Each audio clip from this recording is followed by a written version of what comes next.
Chelsea. I'm in kindergarten in Stonebridge. Who's your teacher, Chelsea? Ms. McKay. Yeah. Chelsea, tell me a little bit about who's in your family. My dad's name is Scott, and my mom's name is Jane. And I have two brothers named Matt and Danny. Are they older or younger? Danny's 7 and Matt's 11. What does your dad do? What's his job? His job is getting us more money from his work. Okay. What does he do when he goes to work?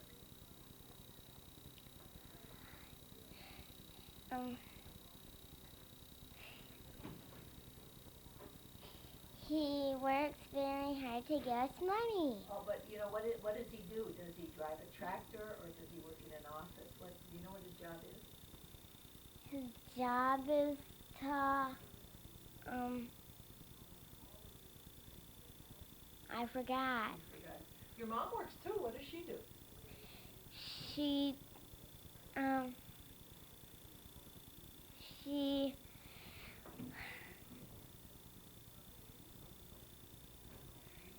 takes care of 4 babies and 4 kids. Yeah. What do you think you'd like to be when you grow up? I would like to be a painter that paints beautiful houses, and people would love to be comfortable in them. Well, that's a nice idea. What is your favorite thing to do in school?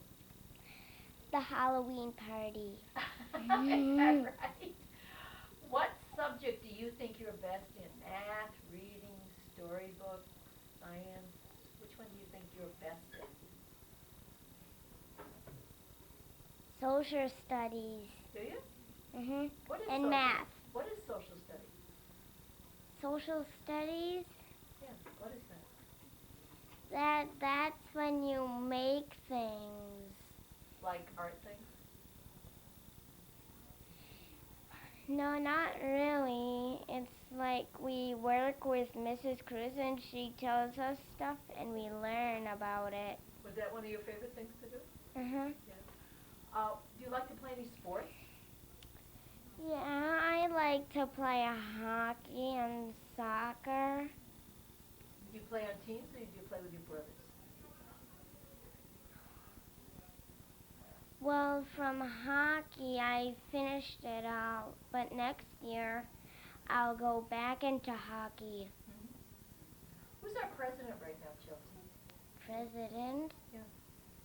Who's the president of the United States right now?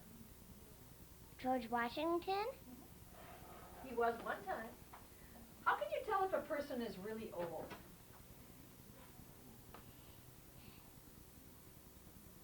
I don't know. If you were to look at a person, how could you tell if they were really old? 'Cause of they had white stuff on them. You mean hair? Yeah, white hair.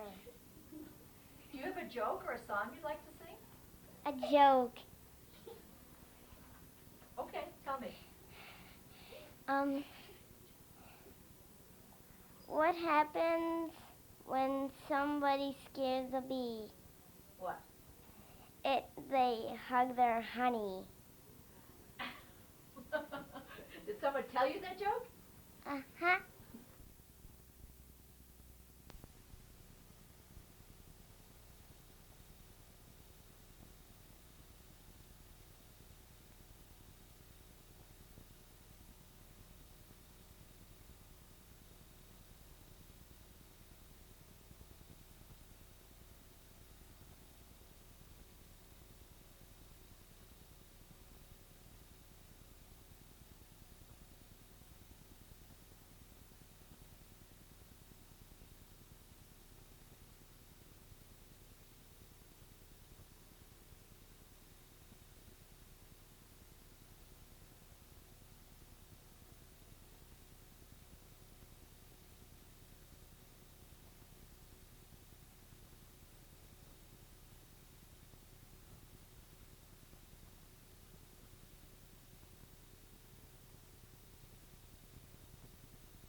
Here's a giant armadillo.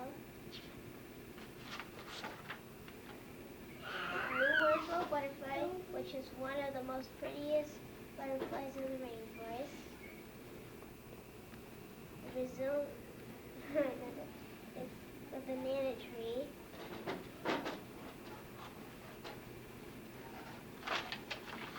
There's the capybara, which is about almost as big as, I don't know. The electric eel.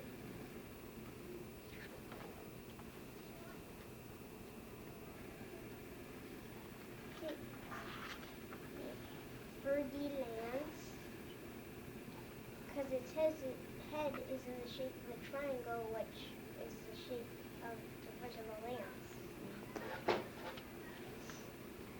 The Gola bird-eating spider and a giant ant.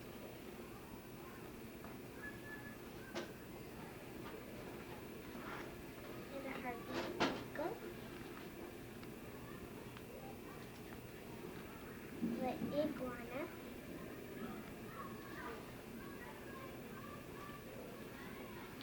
Jaguar.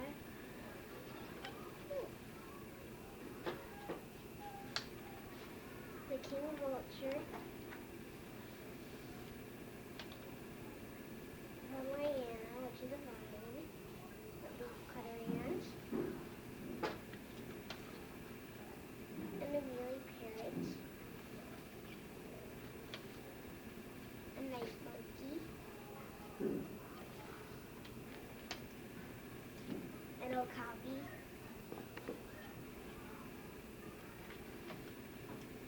Poison arrow frog.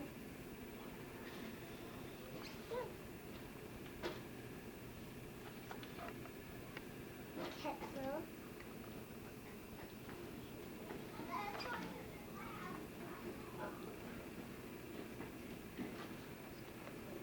Rough lemur.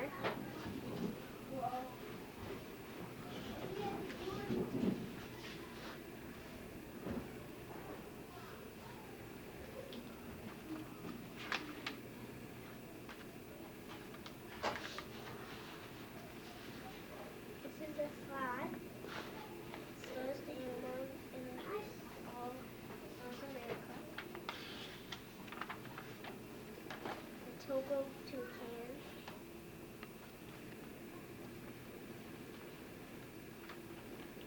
The undulated tinamou.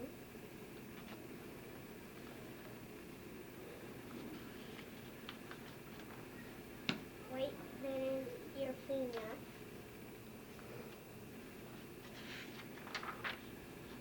Tuxie.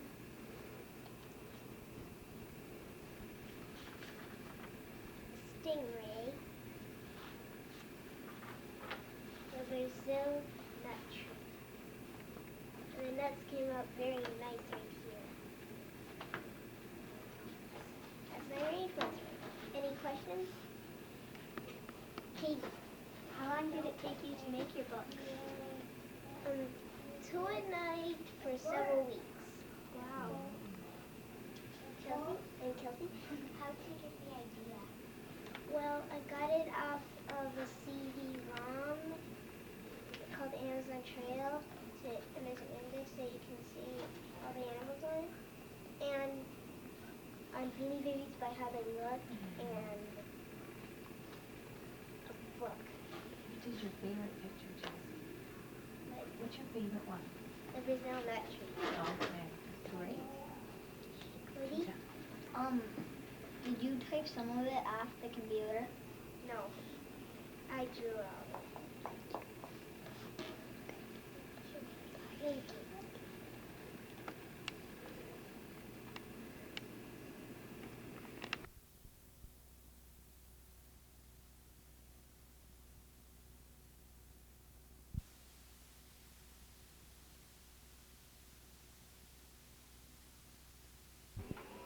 Cloudy with the tins of meatballs.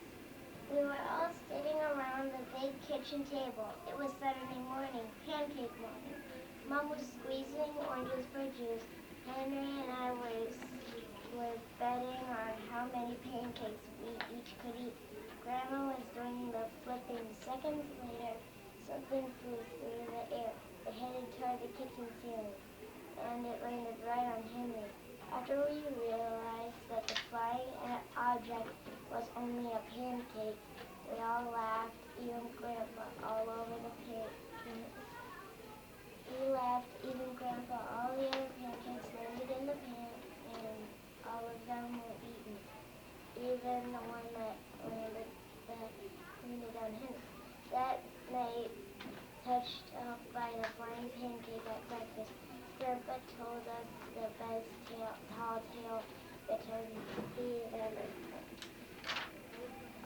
Across the ocean, over lots of huge bumpy mountains, across 3 hot deserts and 1 smaller ocean, there lay a tiny town of chewing swallow. In most ways, it was very much like any other town. It had a main street lined with stores, houses, gardens, a schoolhouse, about 300 people, and some cats and dogs. But there were no food stores in the town of Chewing Swallow. The people didn't need any. The sky supplied all the food they could want. The only thing that was really different about Chewing Swallow was its weather. It came 3 times a day: breakfast, lunch, and dinner. Everything that everybody ate came from the sky. Whatever the weather served for, that was what they ate. But it never rained rain, it never snowed snow, and it never blew just wind. It rained things like soup and juice. It snowed mashed potatoes and green peas. And sometimes the wind blew storms of hamburgers. The people could watch the weather report on television. They wouldn't hear a prediction for the next day's food. When the townspeople went outside, they carried their plates, cups, glasses, forks, spoons, knives, and napkins with them. That way they were always be ready for any kind of weather. If there were leftovers, people took them home and put them in the refrigerators for snacks.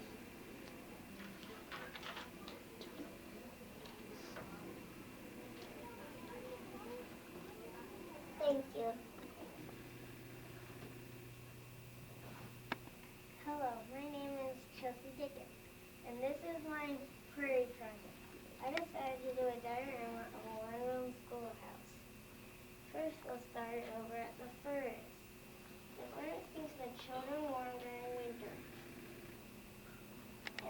But the problem was the children who were too close to the furnace were too hot, and the children further away from the furnace were too cold. It was very messy using wood, so they used a wood box to put their wood in.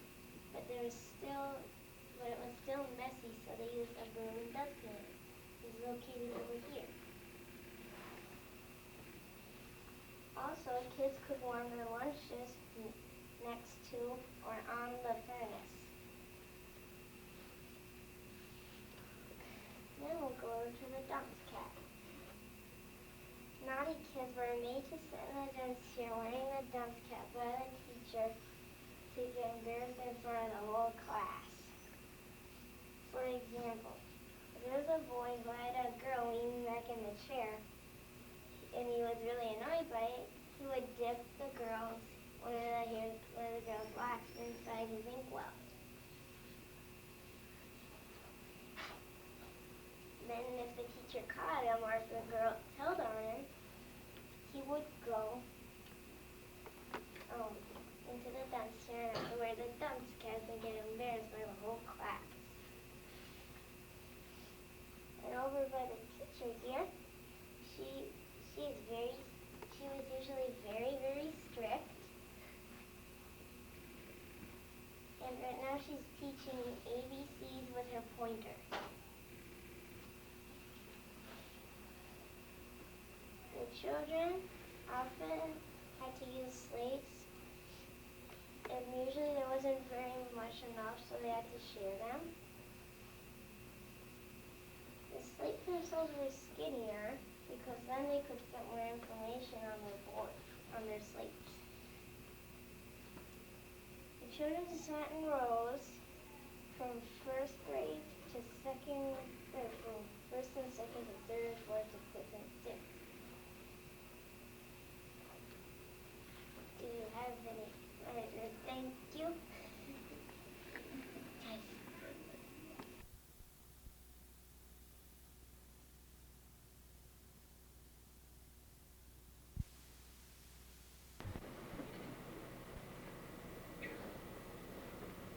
I am here to tell the story of how the source of the Mississippi River was discovered. The mouth of the Mississippi River was discovered by De Soto in 1541. It took almost 300 years before white explorers found its source in Minnesota. The early map makers thought the Mississippi River had its source in Hudson Bay, Canada, or at least someplace northwest of the Lake of the Woods. In the year 1800, Spain turned the area of the Louisiana Territory over to France. Napoleon Bonaparte was fighting wars in Europe and needed money, so he sold it to President Thomas Jefferson of the United States for $15 million. I need some cash so I can conquer all of Europe. I will sell this Louisiana Territory for $15 million, or only about 3 cents an acre. It's a deal, Napoleon. Lieutenant Pike, I would like you to go to the northern part of Louisiana Territory and find the source of the Mississippi River. Yes, sir, I will do that. I was close to the truth when I reached Upper Red Cedar Lake during the winter of 1806. I was born in New Jersey in 1779 and joined the Army at age 15. I was quite confident I found the source and even shot down the British flag. Oh no, the British flag! That was flying just to prove the U.S. now owned the area. But Pike's rapid trip produced little information on the region's resources and left many people wondering if Red Cedar Lake was actually the river's source.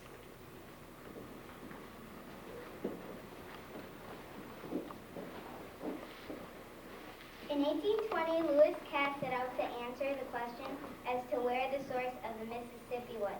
Cass was born in New Hampshire and had been a lawyer before serving in the War of 1812. After the war, he became governor of Michigan Territory, an area which then included eastern Minnesota. So he was an important man. I led 38 men from Detroit, Michigan, through the Great Lakes and into Minnesota to map the area accurately, look for mineral deposits, and check British influence with the Indians. On July 21st, I reached Upper Red Cedar Lake, which was renamed Casina in my honor. The name was later changed to Cass Lake. Because it was a very dry summer, the streams flowing into the lake were low. The expedition, which was short of food, decided that it was impractical to go any further. So he just agreed with Pike that Red Cedar Lake, or Casina, was the source of the Mississippi River. Cass then went downriver to Fort Snelling and returned to Detroit.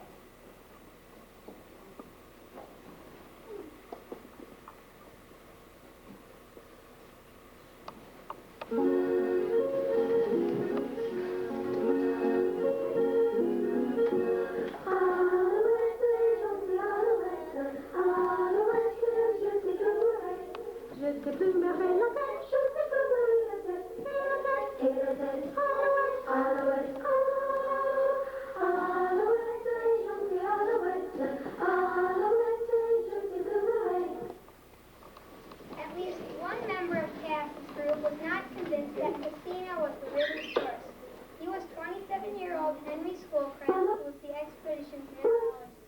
He'd heard of lakes to the west which were connected to Cass Lake and had noted 2 streams flowing into it. Schoolcraft had already gained a reputation as an explorer and had learned much about Indian customs and legends. We're told that it was after reading Schoolcraft's writings on Indian lakes that Longfellow wrote the Song of Hiawatha. More than 10 years after the Cass expedition, when I was an Indian aide with the tribes of the Lake Superior area, I proved my suspicion that the river's true source had not yet been found. In 1832, I received permission from the government to try once more to make peace between the Ojibwe and Metacoda and vaccinate the Indians against the smallpox the white men had brought to their country. He left Sault Ste. Marie in northern Michigan in June of 1832 with his men. The weather was wet, making the insects, especially the mosquitoes, and mud a constant annoyance, but also filling the streams with water had been low and cast went on his expedition. He was lucky to find an Ojibwe guy named Ozawindib or Yellowhead, who knew the area thoroughly. On July 13, 1832, Ozawindib led Schoolcraft to the shore of what the Indians called Elk Lake. This, I say, is where the Mississippi River starts, right where a lake pours into a small stream over these rocks. On an island in the center of Elk Lake, Schoolcraft raised the American flag, confident that at last the birthplace of the great river had been found. He was very grateful to Ozawindib and they became great friends. The mosquitoes were so bad that Schoolcraft could not even spend the night there. They had to leave the area.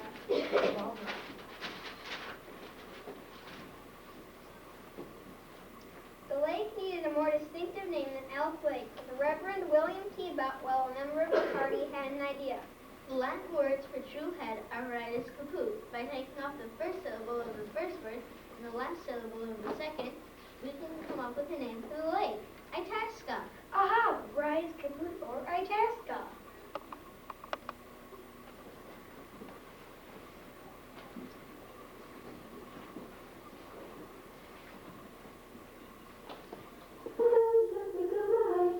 This is my